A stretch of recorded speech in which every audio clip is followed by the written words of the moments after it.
St. Catherine councillor attacked by a man with a knife, while police capture a man who shot a constable, while police search for a gang that raped 14-year-old girl. This is Undiluted News. Mikey Bones reporting. Kingston, Jamaica temperature this morning is 74 degrees with a high later of 90 degrees. No rain is expected. Fort Lauderdale, Florida, it's 72 degrees with a high of 78 with scattered showers later today. New York, bitterly cold at 21 degrees, cloudy with a high expected to be 32 degrees. Now the news in details.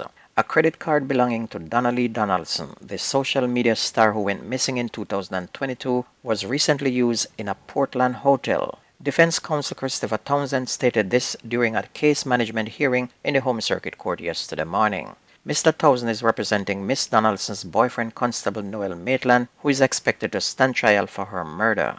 Prior to Wednesday's adjournment, Mr. Townsend informed Presiding Judge Justice Vinette Graham Allen that the card had been used at a certain hotel in Portland and that he would like to examine CCTV footage from the hotel. Maitland is to stand trial on April 7 of 2025 for murder, and the trial is expected to last at least 8 weeks.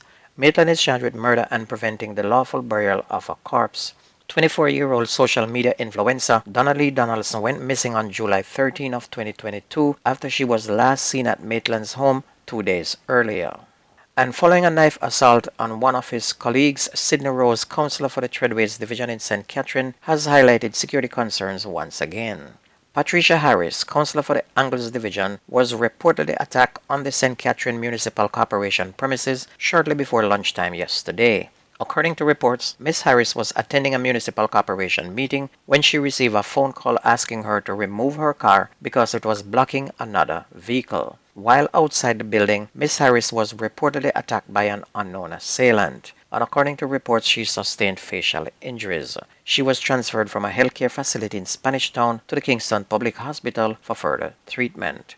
And in light of the attack, Councillor Rose is now calling for central government to provide protection for councillors, especially since a new election is expected soon.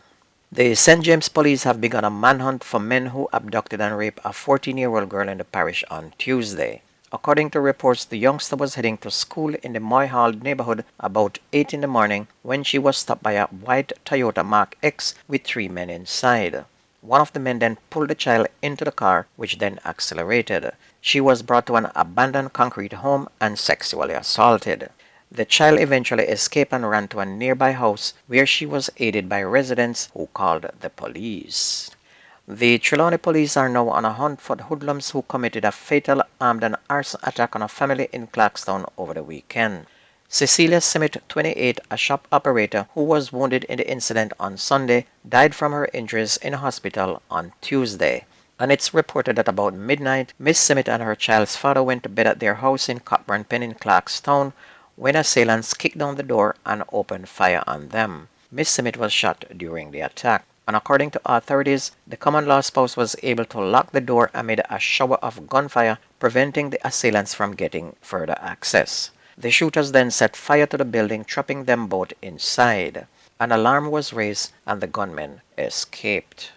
The suspect in the January 9th shooting of a police constable at the intersection of Maxwell Avenue and Balmora Avenue in St. Andrew was detained on Tuesday and a police service handgun was seized. The man, who is said to be mentally ill, was approached on property at 1.5 Kings Avenue in Richmond Park. The man was reportedly observed with a gun on the premises about 6 p.m. and the police were called. The suspect was apprehended after a struggle and the weapon was taken from him. The weapon in question was examined and was determined to be the firearm used to shoot a police officer while he was performing traffic duties last Tuesday after the suspect disarmed the officer, and the suspect was taken into custody.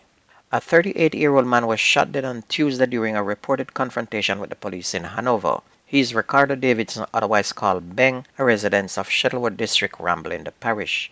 And it's reported about 3 a.m. a special police team went into Shuttlewood District to execute a warrant on Davidson, who was wanted for questioning. Police said that Davidson was fatally shot when he opened gunfire at the police team as they attempted to enter his house. A Glock pistol was seized during the confrontation. On to sports, Cavaliers have now taken over the lead in the point standing in the Ray and Nevia Jamaica Premier League after edging 10-man Harborview 1-0 in their opening second-round game, which was played at the Anthony Spalding Sports Complex yesterday. Cavaliers' 9th win and 6th in a row now take them to 30 points, which is one more than defending champions Mount Pleasant FA, who were held to a 1-all draw by third-place Portmore United, with Tivoli Gardens and Arnett Gardens tied on 27. Jerome McCleary scored Cavaliers' lone goal in the 74th minute. And at Ferdinita Park, a penalty in time added at the end of the second half saw 10-man Mount Pleasant salvage a point against Portmore United, who led from the 15th minute through Stephen Young. Tivoli Gardens meantime rebound from their loss to Montego Bay United with a 1-0 win over Waterhouse thanks to a Brian Pennycook 14-minute goal. Mobay United had a 3-0 win over last place Limehall Academy at Westport Park as Owen Gordon celebrated his return to the league since 2018 when he scored the opening goal in the 19th minute. While Humble Lions snapped a 3-game losing skid with a 1-0 win over Treasure Beach at Stets, with James Thomas getting the winner in the 83rd minute. On to cricket, Chief Executive Officer of the Caribbean Premier League, Pete Russell, believes that the Indian Premier League tournament could pose a problem to other cricket-playing nations, including the West Indies.